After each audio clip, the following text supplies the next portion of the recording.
नमस्कार। पश्चिम बंगाल विधानसभा चुनाव को लेकर महत्वपूर्ण आंकड़े सामने आ चुके हैं और जिस कारण से हलचल तेज हो चुकी है क्योंकि चुनावी हलचल काफी बढ़ चुकी है। और यहां पर बात की जाए तो इंडिया गठबंधन से मांग उठ रही है, क्या ममता बनर्जी इंडिया गठबंधन का नेतृत्व करेंगी, क्योंकि 2011, 2016 और 2021 में लगातार 3 बार की मुख्यमंत्री हैं और 2026 की तैयारी की जा रही है। तो 2026 में किसकी सरकार पश्चिम बंगाल की बनेगी, इसको लेकर 294 सीटों को लेकर महत्वपूर्ण और लेटेस्ट आंकड़े सामने आ रहे हैं। क्योंकि इस बार पश्चिम बंगाल को लेकर बीजेपी ने जो रणनीति बनाई है उस लिहाज से क्या बीजेपी बंगाल में काफी समय बाद सरकार बनाने जा रही है, क्योंकि शुभेंदु अधिकारी के नेतृत्व में भारतीय जनता पार्टी चुनाव लड़ेगी। क्योंकि इससे पहले शुभेंदु अधिकारी ममता बनर्जी में एक बड़े नेता मंत्री पद पर थे, लेकिन अब वो भारतीय जनता पार्टी के साथ हैं और इस बार दावा किया जा रहा है कि पश्चिम बंगाल में भारतीय जनता पार्टी सरकार बनाने जा रही है। लेकिन आपको बता दें कि हाल ही में जो उपचुनाव के नतीजे रहे हैं, पश्चिम बंगाल की 6 सीटों पर उपचुनाव थे,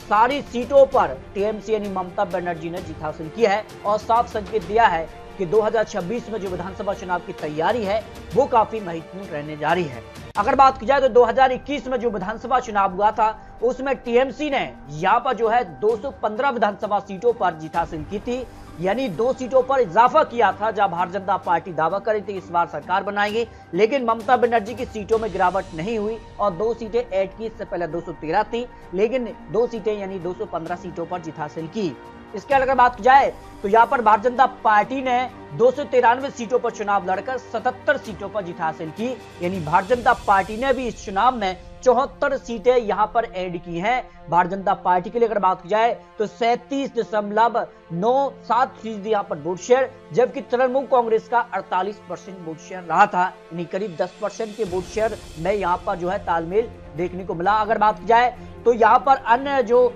यहाँ पर कह सकते हैं कि जो गठबंधन है जिसमें कांग्रेस पार्टी पीछे रही, सीपीएम भी यहाँ पर काफी पीछे रहा, यानी मुख्य टक्कर भारतीय जनता पार्टी और टीएमसी में देखने को मिली है। हाल ही में जो लोकसभा चुनाव हुए उसके अगर आंकड़ों की बात की जाए तो 42 लोकसभा सीटें यहाँ से आती हैं और टीएमसी ने यहाँ पर 29 सीटों पर जीत हासिल करके यहाँ पर भी संकेत दिया है कि विधानसभा चुनाव इस बार चुनौतीपूर्ण होने जा रहा है भारतीय जनता पार्टी के लिए और 7 सीटें ऐड की। इससे पहले उनके पास 22 सीटें थी, लेकिन 7 सीटें ऐड यहाँ पर की हैं। इसके अगर भारतीय जनता पार्टी की बात की जाए तो 12 सीटें उनको मिली हैं और अगर बात की जाए इससे पहले 18 सीटें थी, यानी 6 सीटों का नुकसान देखने को मिला है। कांग्रेस पार्टी को यहाँ पर 1 सीट पर जीत मिली, इससे पहले उनके पास 2 सीटें थी। जो आंकड़ा लोकसभा चुनाव वर्तमान जो स्थिति दिखाई दे रही है उस आधार पर बात की जाए तो किसका पलड़ा भारी नजर आता है। तो बात करते हैं कुछ बिहार की 9 विधानसभा सीटों में से टीएमसी का 3 सीटों पर पलड़ा भारी है, भारतीय जनता पार्टी 5 सीट तो कांग्रेस को 1 सीट पर जीत की संभावना हो सकती है। अलीपुरद्वार की 5 सीटों का जो विश्लेषण है, यहाँ पर टीएमसी को 2 सीटें, भारतीय जनता पार्टी को 3 सीटें,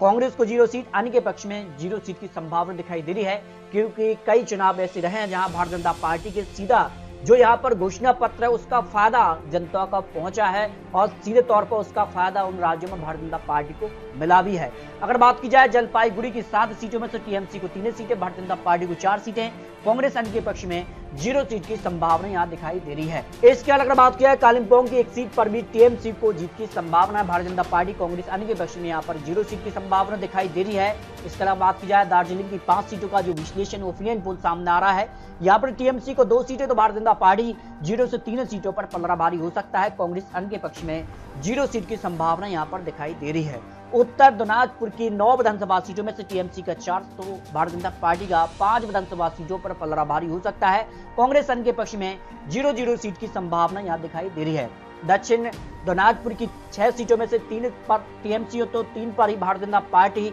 कांग्रेस अन्य के पक्ष में 0 सीट की संभावना दिखाई दे रही है, यानी यहाँ पर भी कांटे की टक्कर यहाँ पर देखने को मिलने जा रही है। मालदा की 12 विधानसभा सीटों को लेकर बात की जाए तो टीएमसी का 5 विधानसभा सीटों पर पलड़ा भारी नजर आ रहा है, तो भारतीय जनता पार्टी का 6 सीट है और 1 सीट कांग्रेस के पक्ष में जाती नजर आ रही है, अन्य का यहाँ पर खाता खुलता नजर नहीं आ रहा है। बात की जाए मुर्शिदाबाद की 22 विधानसभा सीटें निर्णायक हैं और यहाँ पर टीएमसी को 10 सीट तो भारतीय जनता पार्टी का 11 सीट, अन्य के पक्ष में 0 सीट तो कांग्रेस को 1 विधानसभा सीट पर जीत की संभावना दिखाई दे रही है। और ऐसे में कांग्रेस और टीएमसी क्या गठबंधन में चुनाव लड़ती हैं, ये भी काफी हद तक है, यानी पश्चिम बंगाल के लिए काफी महत्वपूर्ण माना जा रहा है। बात कर लेते हैं नादिया की 17 विधानसभा सीटों में से टीएमसी को 6 सीट है तो भारतीय जनता पार्टी 8 सीट, कांग्रेस को यहाँ पर 2 सीट, अन्य के पक्ष में भी एक सीट पर जीत की संभावना यहाँ पर दिखाई दे रही है। उत्तर 24 परगना की 33 विधानसभा सीटें निर्णायक हैं और हार जीत के बीच एक अहम फैक्टर मानी जाती है और यहाँ पर भी कांटे की टक्कर दिखाई दे रही है। टीएमसी को 15 सीट तो भारतीय जनता पार्टी को 17 सीट तो कांग्रेस को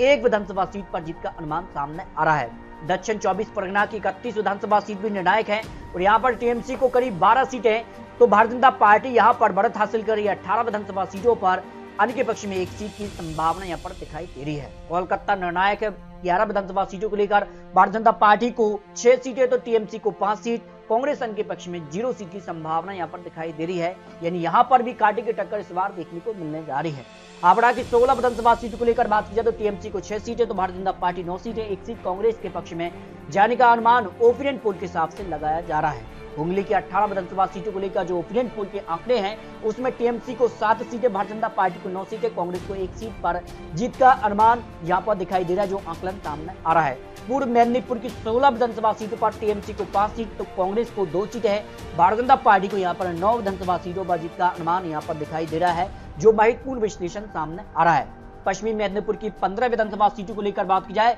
तो टीएमसी का पलड़ा 6 सीटों पर भारी नजर आ रहा है, तो भारतीय जनता पार्टी के 9 विधानसभा सीटें, कांग्रेस अन्य के पक्ष में 0-0 सीट की संभावना यहाँ पर दिखाई दे रही है। झारग्राम की 4 सीटों का जो विश्लेषण है, यहाँ पर टीएमसी को 2 सीटें, भारतीय जनता पार्टी को 2 सीटें, यानी कांटे की टक्कर यहाँ पर देखने को मिलने वाली है। इसके अगर बात की जाए तो अगले जिले में पुरुलिया की 9 विधानसभा सीटों पर भारतीय जनता पार्टी की 4 सीट तो टीएमसी का 5 विधानसभा सीटों पर पलड़ा भारी नजर आ रहा है, कांग्रेस अन्य के पक्ष में 0 सीट की संभावना यहाँ पर दिखाई दे रही है। बांकुरा की 12 विधानसभा सीटों को लेकर बात की जाए तो टीएमसी को 4 सीट तो भारतीय जनता पार्टी यहाँ पर बढ़त हासिल कर रही है 8 विधानसभा सीटों पर, कांग्रेस अन्य के पक्ष में 0 सीट की संभावना दिखाई दे रही है। पूर्व वर्धमान की 16 विधानसभा सीटों को लेकर बात की जाए तो टीएमसी को 5 सीट तो भारतीय जनता पार्टी 10 सीट, कांग्रेस को 1 सीट, अन्य के पक्ष में 0 सीट की संभावना यहाँ पर दिखाई दे रही है। पश्चिमी वर्धमान की 9 विधानसभा सीटों पर टीएमसी को 6 सीट तो भारतीय जनता पार्टी 3 सीटें, कांग्रेस अन्य के पक्ष में 0 सीट की संभावना यहाँ पर दिखाई दे रही है। बीरभूम की 11 विधानसभा सीटों को लेकर बात की जाए तो TMC 4 seat, Bharatiya Janata party की 6 सीट, कांग्रेस को 1 सीट,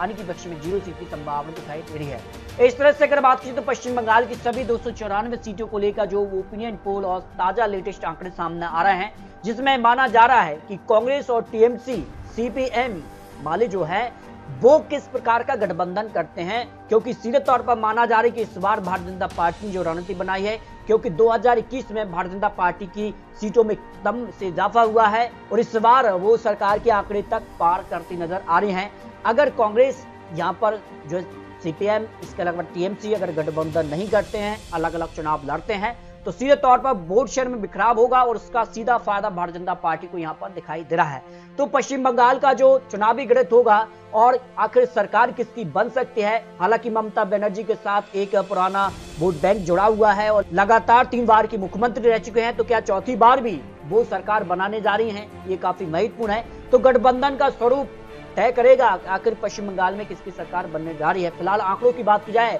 तो टीएमसी 120 से लेकर 150 सीट तो भारतीय जनता पार्टी 150 से 160 के आंकड़े तक पार कर रही है और कांग्रेस को करीब 12 से 20 सीट, अन्य के पक्ष में 3 से 10 सीट का अनुमान दिखाई दे रहा है। तो माना जा रहा है ये कि गठबंधन किस प्रकार के बनते हैं, क्योंकि कांग्रेस अगर यहाँ पर सीधे तौर पर उतरती है चुनावी मैदान में तो उसका नुकसान यहाँ पर सीधे तौर पर टीएमसी को देखने को मिलेगा। सीपीएम और एआईएम अजुद्दीन की पार्टी जो है, ओवैसी की पार्टी जो है, वो भी सीधे तौर पर पश्चिम बंगाल में अपना वोट बैंक रखते हैं। तो आपको क्या लगता है, पश्चिम बंगाल को लेकर अपने रख सकते हैं? आपको बता दें चुनावी आंकड़े चुनावी अनुमान है और जो समय बचा हुआ है 2026 में अगला विधानसभा चुनाव होगा, इसी बीच वन नेशन वन इलेक्शन को लेकर भी बिल पास क्या होगा और अगर बात की जाए तो 2029 में चुनाव लागू होगा, लेकिन माना जा रहा है कि पश्चिम बंगाल विधानसभा चुनाव 2026 में ही होगा, तो इसकी तैयारी अभी से शुरू हो चुकी है। तो आपको क्या लगता है, पश्चिम बंगाल को लेकर अपने रख सकते हैं? मिलते हैं वो लेटेस्ट और महत्वपूर्ण विश्लेषण के साथ, तब तक जय हिंद, जय भारत।